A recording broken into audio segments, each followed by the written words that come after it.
So here it is, this year's supercar snip, the Tomaso Pantera. Interested? Thought you might be.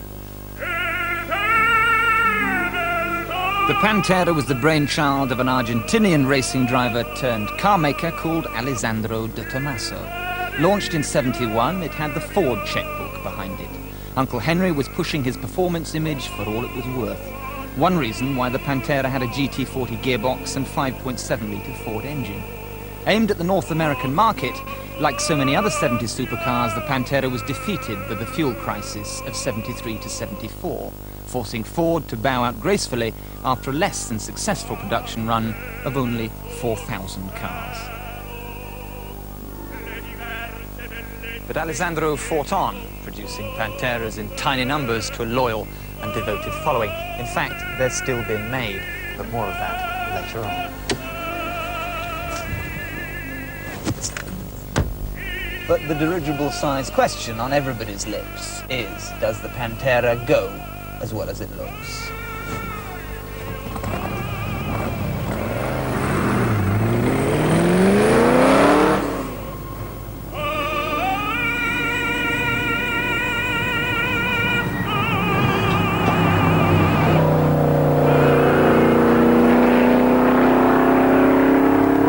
Unholy alliance between American cubic inches and Italian chassis design, the Pantera's claim to fame is that it's the simplest of supercars.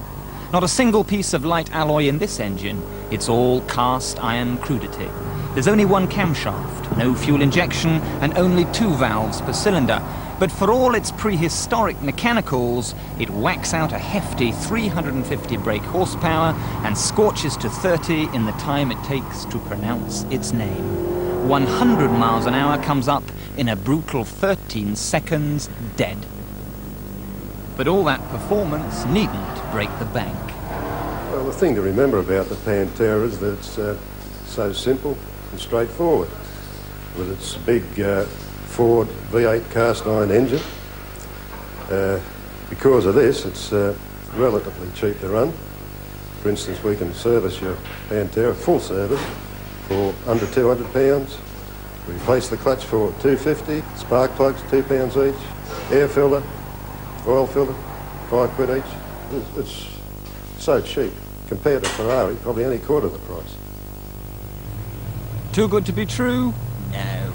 You really do get drop-dead looks, a marvellous woofle from that big V8 engine, Campagnolo alloy wheels and 4 provocatively raised exhaust pipes.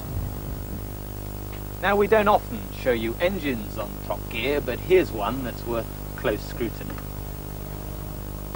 It is a veritable obscenity of an engine. A Ford 351 cubic inch V8 coupled to a ZF gearbox straight out of a GT40 with a transaxle and it's mid-mounted. It is essentially a racing car writ large. So how much is a Pantera? Well, this is a '74 car, an early one, bit of an old warhorse, but still quite fit. Something like this would cost you anything between £8,000 and £15,000. And what goes wrong? Well, bodies are steel, so make the usual checks for rust around the wheel arches, sills, bottom of the doors, but they're not bad rusters. The engine and gearbox, well, that's Stone Age mechanicals at its best, so they last forever. And the only other real problem area are the electrics. You've got to watch the air conditioning, the window list, the switches. But compared to a Maserati, a Lamborghini, or Ferrari, running one of these, it's a breeze.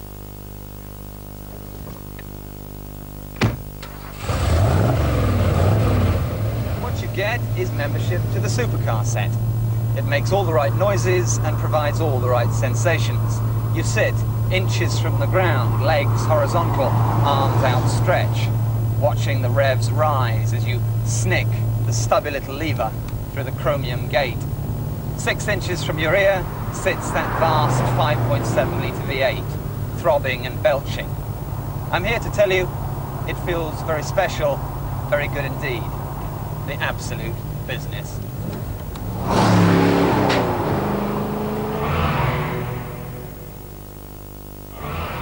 But the best news is the Pantera lives on. Top Gear is about to give you a world exclusive, the 1994 De Tomaso Pantera 200. Does that look gorgeous or what?